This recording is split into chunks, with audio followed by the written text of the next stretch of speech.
Lo decíamos al inicio del programa y lo verán a lo largo de toda la jornada. Hoy es el Día Internacional de la Reivindicación de los Derechos de la Mujer y aunque se ha avanzado en ciertos aspectos, hay otros en los que aún falta mucho camino por recorrer. Hablamos, por ejemplo, de las brechas salariales en algunos sectores, el acceso a recursos financieros, el acoso o incluso la migración. Vamos a abordar este importante tema con nuestra primera invitada del día, ella es Erika Brockman Quiroga, analista, politóloga y exparlamentaria. Bienvenida a France 24. El Banco Mundial dice que ningún país del mundo ofrece iguales oportunidades laborales para las mujeres en comparación con los hombres, ni siquiera los países más ricos. ¿Cómo se comienza a solucionar una diferencia de este tipo cuando la declaración del Banco Mundial es tan tajante? Muy buenos días, Valentina. Un saludo muy especial a vos, a tu equipo y por supuesto a todas las mujeres en este día, que es un día de reflexión, de conmemoración de un evento trágico que precisamente tiene que ver con una lucha social por mejor salario y por bajar a 10 horas la jornada de trabajo. Eso ocurrió en 1909. Si vemos analizamos la historia, vemos que no todo pasado fue mejor para las mujeres trabajadoras. Es muy pertinente hablar este día precisamente de cómo las mujeres participan en el mercado laboral. Y debo reconocer de que sigue siendo válida la premisa de que, y empíricamente verificable, que las mujeres están ubicadas en los trabajos menos remunerados, menos calificados y menos reconocidos socialmente. Tiene muchas barreras, las barreras son inmensas. Estaba leyendo, por ejemplo, en México hay un nivel de brecha salarial significativo del 16%. Cada país está siendo valorado en ese sentido.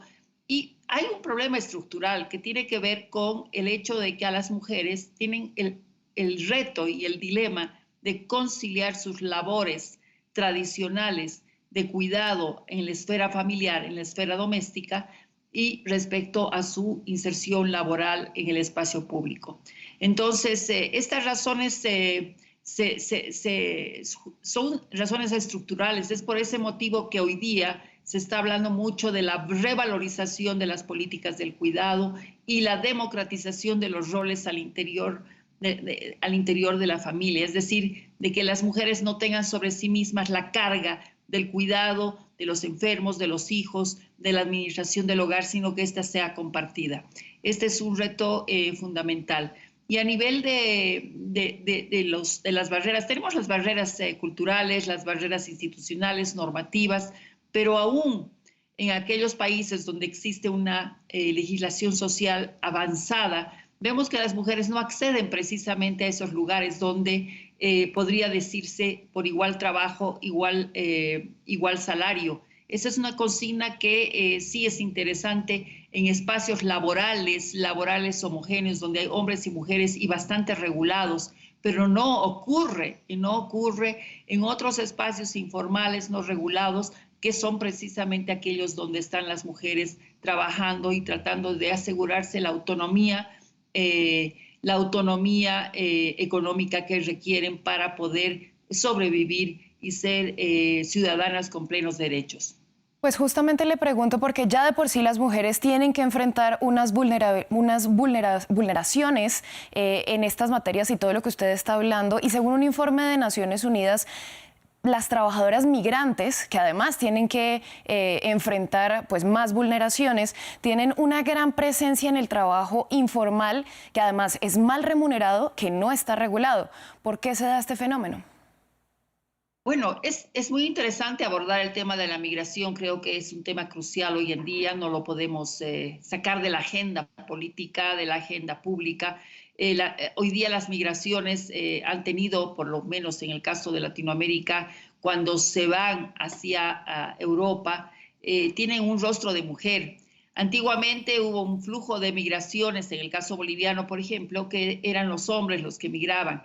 A partir del año 2000, de la crisis económica del año 2000, son las mujeres que migran a Europa y acceden a trabajos obviamente informales porque no son ciudadanas con pleno derecho, no tienen residencia, trabajan en labores que tienen que ver con el trabajo doméstico, el cuidado de enfermos, de ancianos, de niños, y también son altamente vulnerables para ingresar al mercado sexual y a la explotación sexual en estos países. La situación de la migración debe ser atendida de una manera muy especial y mirarla con una perspectiva de género, porque la experiencia de las mujeres migrantes no es la misma de la experiencia de un hombre que de manera solitaria va a buscar mejor destino para mandar remesas a su país. Las mujeres están trabajando en condiciones absolutamente desventajosas y los países no tienen políticas específicas para atender la carga de problemas y de experiencias laborales, de la explotación laboral que experimentan las mujeres y sus hijos cuando éstas migran con los hijos. O normalmente está ocurriendo que las mujeres abandonan a las familias y cuando se quedan a cuidado de familiares donde los hijos son expuestos a casos de violencia y de acoso político por parte de los propios cuidadores a los que se le ha confiado, el cuidado de los niños, mientras la mujer tiene que mandar remesas y estar meses y años sin ver a sus hijos y sin retornar a su núcleo familiar. Si hablamos de los derechos de las mujeres, por ejemplo, vemos hoy a Francia inscribiendo la libertad a recurrir a la interrupción voluntaria del embarazo en la Constitución, pero, por ejemplo, vimos que se cayó Roe versus Wade, tumban Roe versus Wade en Estados Unidos. Si hablamos de derechos de las mujeres, ¿podemos hablar de un trabajo conjunto entre países o se trata de acciones individuales de los gobiernos relacionadas con la cultura de cada país? Bueno, yo creo que la cultura de cada país se influye porque el patriarcado y las relaciones de poder entre hombres y mujeres que se expresan finalmente en estas desigualdades y la falta de acceso a distintos derechos reconocidos por las constituciones, tienen que ver, pues, son de carácter universal. Tienen distintas manifestaciones, pero son de carácter universal. Por eso no es casual de que todos los avances que hayamos podido ver en las últimas décadas tienen pues el impulso de una coalición internacional en torno a Naciones Unidas a partir de no solo la declaración del Día Internacional de la Mujer en 1972, sino de la declaración, hay que reconocer, del Día Internacional el Año Internacional de la Mujer, el Decenio de la Mujer, y posteriormente Naciones Unidas y todos los países suscriben una serie de convenciones como la CEDAW, la Convención de Eliminación de todas formas de discriminación a las mujeres. Esto es fundamental.